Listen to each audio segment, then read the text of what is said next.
Well, good morning. I prefer to be called John. You may come up with your own nickname in a couple of minutes. I do prefer John when it's all said and done. Please do not judge me on my style. Never sold a car in my life. Have nothing against people who sell cars. I'm lucky. Why? I get to do what I want to do in life. That's help people be nice. Help people use their uncommon common sense. I get paid to step on people's toes.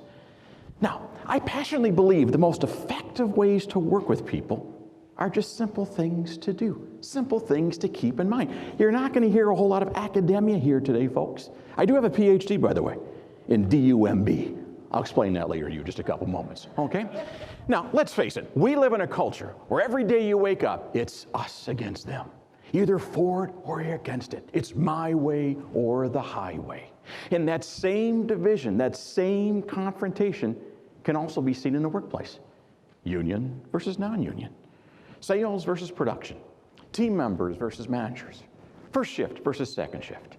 And of course, baby boomers versus the younger generation.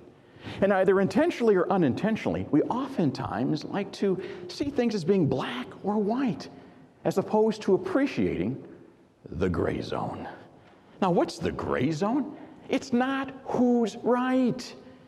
It's what's right in the workplace here, folks.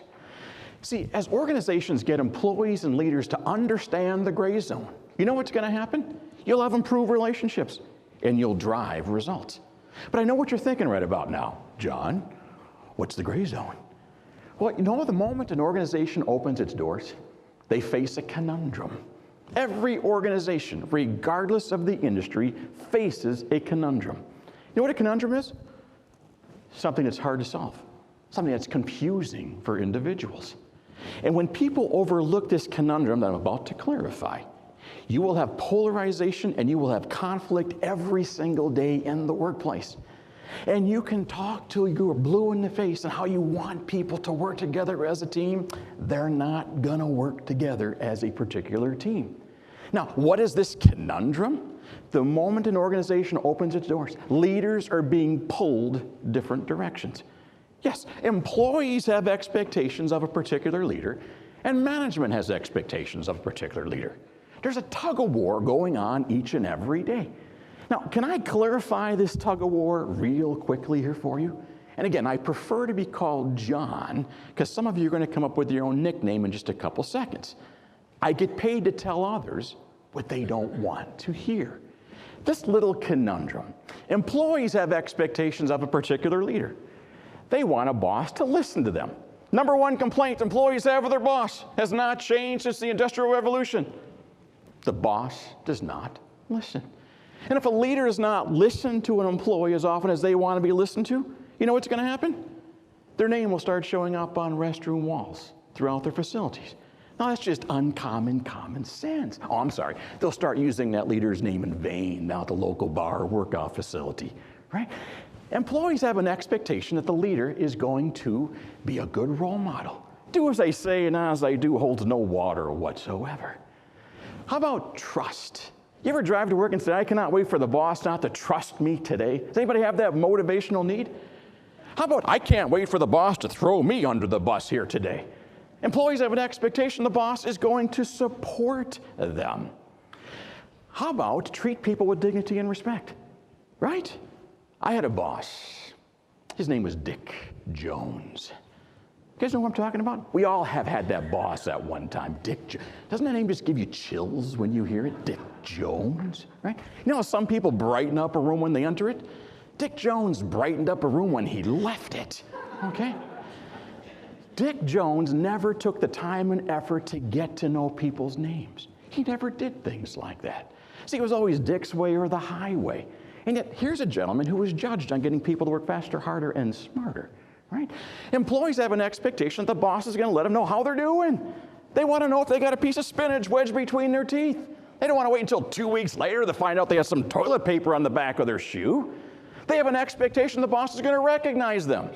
Can't expect people to bring energy to work unless the leader demonstrates energy back to them.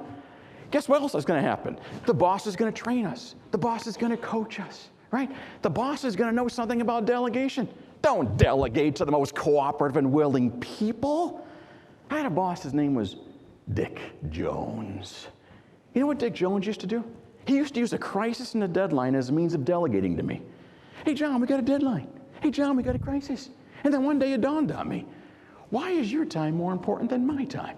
He did not even respect my time as an individual. See, he was an operations manager, and Dick thought he was better than me. But he needed me to help him survive out there. We want to create a safe work environment for our employees. We want the boss to know something about motivation. Every employee knows the will to want to work is in the heart and the mind, not the fingers and the back. Now look at all the expectations upper management has of a leader. Are you ready? Listen, trust, recognize, let people know how they're doing. Are these lists going to be the same? What do you think? The same expectation can be 180 degrees difference in meaning, depending upon where it's coming from. Yes, these lists may appear to be the same, but you got to look at who's looking at it.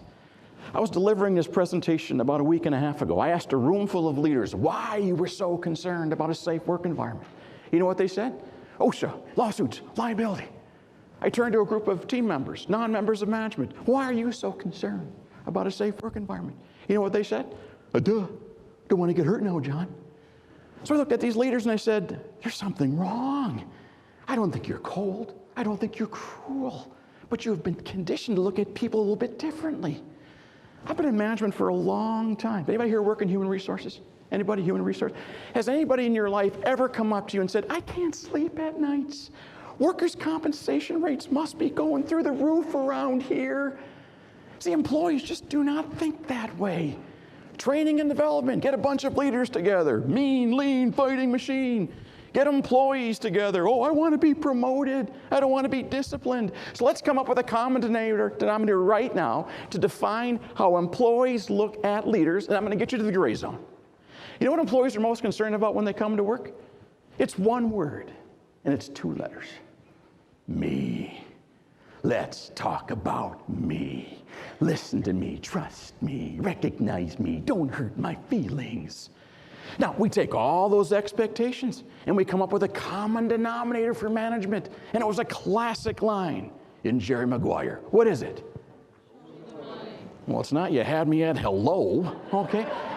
And I'm not saying that is the only thing management is concerned about, but it's the primary thing here today, folks. You open your doors to produce a product or service that meets a demand at a what?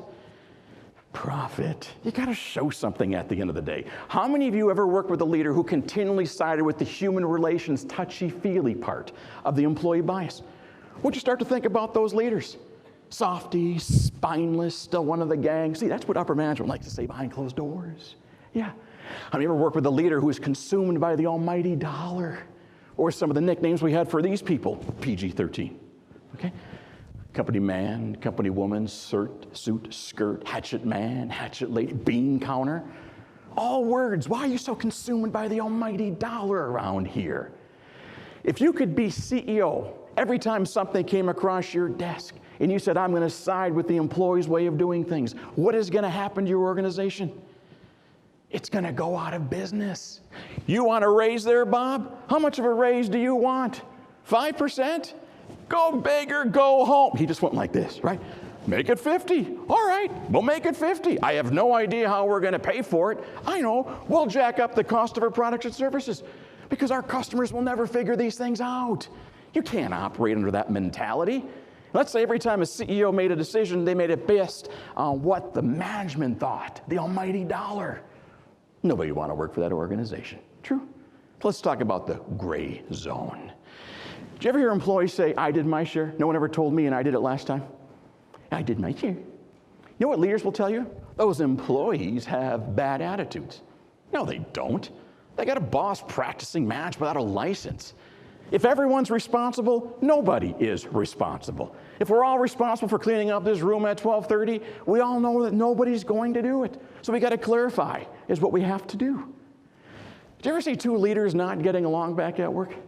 How do the employees begin to start to react to one another when they see two leaders not getting along? They feel like they have to support their current leader by not getting along with the other people. So let me get this right. The amount of teamwork I expect out of my own team can rise no higher than what I demonstrate with other people in the organization. Is that true? Think about this. An employee gets put into management. Yeah. Now they start to distance themselves from their employees. And what do the employees start to say? Oh, you think this job's gone to your head. You think you're so much better than us. Back the truck up. I gotta believe employees have an expectation the boss is gonna be fair and objective. I gotta believe upper management has an expectation that the boss is gonna be fair and objective. True or false? So how can a leader be fair and objective if they get too close to their particular individuals? No leader ever wants to make the choice between firing a friend and doing their particular job. Do you ever hear employees say this? How do I get a job like yours where I don't have to know anything? Excuse me, employees. Do you know the higher you go in management, the more distance you get from day-to-day operations? And now we tend upon people beneath us to give them the facts, us the facts and the details. So guess what? Employees should be brighter than their particular boss. They're closer to day-to-day operations than their boss happens to be. Do people resist change? What do you think? Absolutely. And your first name is? Jen, I'm going to give you this $20 bill. You going to take it? Yeah. You just told me that people resist change.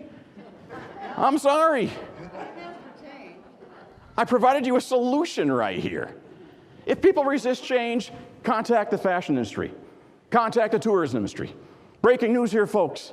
The world's largest radio station in America is WIIFM.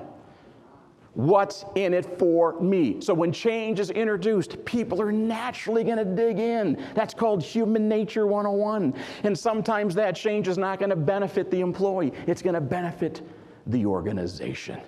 So if organizations want people to accept change and embrace change, you know what they got to get leaders and employees to do? To get into the gray zone.